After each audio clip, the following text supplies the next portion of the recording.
What you're about to see is taken from Rebel Base, IGN's weekly Star Wars show. We're going to move on to another thing then, something that people have been talking about, and this is, Krupa, mainly your thing, why Snoke can't be Darth Plagueis. Okay, yes, so lots of rumours coming in about Plagueis being Snoke, and instead of just addressing this all year, I thought we'd go through the evidence. So this is just one of the emails we've got from many, and this is from Matt Shepard. The imagery we get in the movie look very similar to the drawings that were done for the novel, which I know isn't canon. Plus, he looks like he has seen a lot of physical trauma, especially from the scar on his face. The book says, or at least implies, that he was killed, but he was also a master of creating life through the Force. So is it possible he could have survived and escaped? He also proposes that Snoke is keeping information back from Kylo Ren because last time Plagueis handed on his wisdom, the ability to create life, it led to him being betrayed. Yeah. So there is some decent evidence for this. Let's go through some of the evidence. There's sort of musical cues. One that people are really latching onto is in Revenge of the Sith. There's a bit where Sidious talks to Anakin about his master. It's one of the very few times that he talks about his master. It's the only time, really, and it's the thing that kind of ushers it into canon. Yeah. And he talks about his ability to control life. And there's a musical cue, which is quite similar to the music they use for Snoke in the new movie. Ooh. It's kind of like guttural, and it's kind of like almost like throat singing. It's like, you know. He sounds a bit like that anyway. I'm no singer. Hello, Kylo Ren. And obviously people are attaching a lot of significance to that, trying to find clues in the music. I like but that. Also it could just be like Sith music. Yeah. John, stick some general Sith music on now, will you? Yeah, we've got Tony who can do the voice thing. Yeah, get him in. Get Tony the voice man in. Tony, the guy with no vocal cords. Right, so here's why we don't think it is Plagueis. Okay. So George Lucas has said that Plagueis was a mun. Okay. Or a moon. Yeah. We see one actually in Attack of Clones in a background scene. Ooh. We see one in Revenge of the Sith and the Clone Wars. Snoke does not look like a moon. Okay. That's MWN. They have very kind of elongated heads. Yeah. It just doesn't look like Snoke. No. So he has got it looks more like Plagueis. Like Plagueis has got like a long face that we've seen. Yeah, that's a moon. Yeah. But Snoke doesn't look like that. Yeah, that's the point I'm making. Yeah, I know. I'm just going with you. So Plagueis is a moon.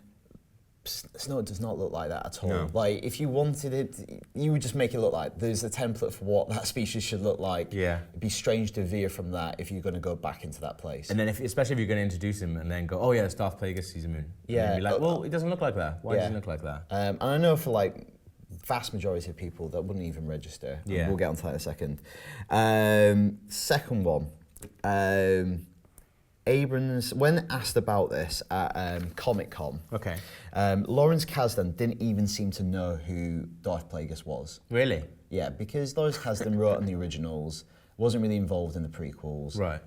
He seemed like he didn't know. At this point, J.J. Abrams kind of intercedes and kind of gets Larry's back. Okay. I'm calling him Larry. Yeah. And he goes, oh, Larry's obviously joking. Larry's just messing with you. I don't think he was. I bet Lawrence Kasdan doesn't even know what this is. Yeah. And Larry's just messing with you. Too early to start talking about the story, but the answer is no. Right, okay. Obviously, one way you can interpret that is, well, he's just maybe holding back the secret. Yeah. But I think Abrams is telling the truth because recently he's gone on record and said that keeping Benedict Cumberbatch's role as Khan in Star Trek Into Darkness was a massive error. Yeah. And Khan is better known than Plagueis. Actually, yeah, I hadn't thought about that.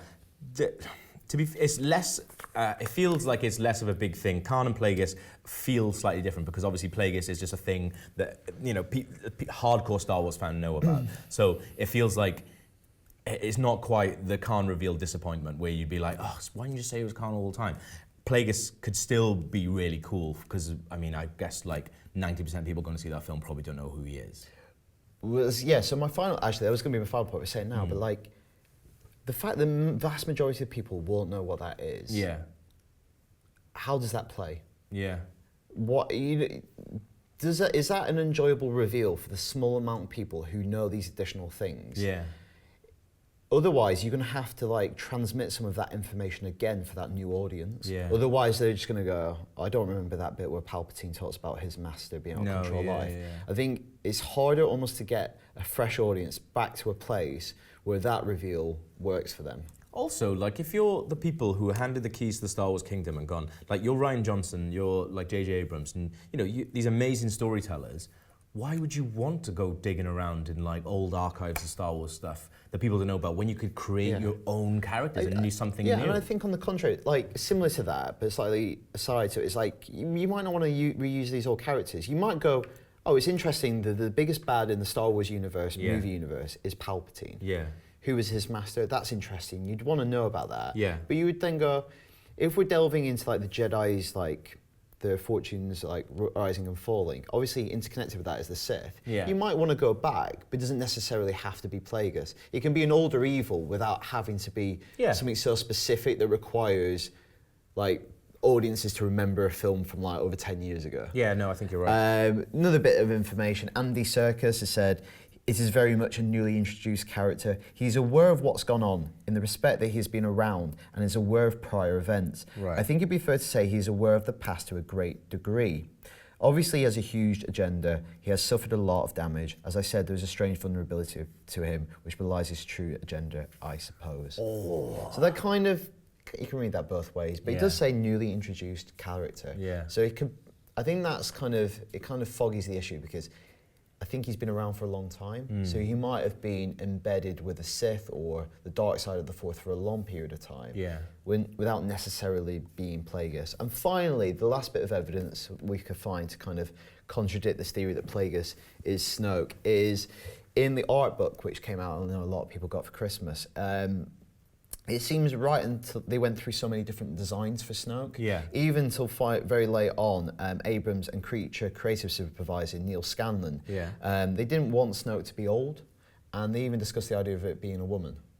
Which seems like, even so late on, it feels like it's very fluid who that character could be from a looks perspective. And if that's the case, it feels like there's not a pre-established, there's not an antecedent they're trying to tune into. Yeah. I think that's really good. Although, to be fair as well, as Darth Plagueis is a master of creating life, could have created just like a new body for himself. A new form. He's just gone, I'm fancy being a woman. If you could create life, is that the body you would create for yourself? That's a really good point as well. We've got some feedback about that. Yeah, like why would you create a body that's not what I'm doing. Mangled and like with scars and stuff like that. There were some people who saying like the scar positioning is really close to like Anakin's, but that's, no, I'm not having that.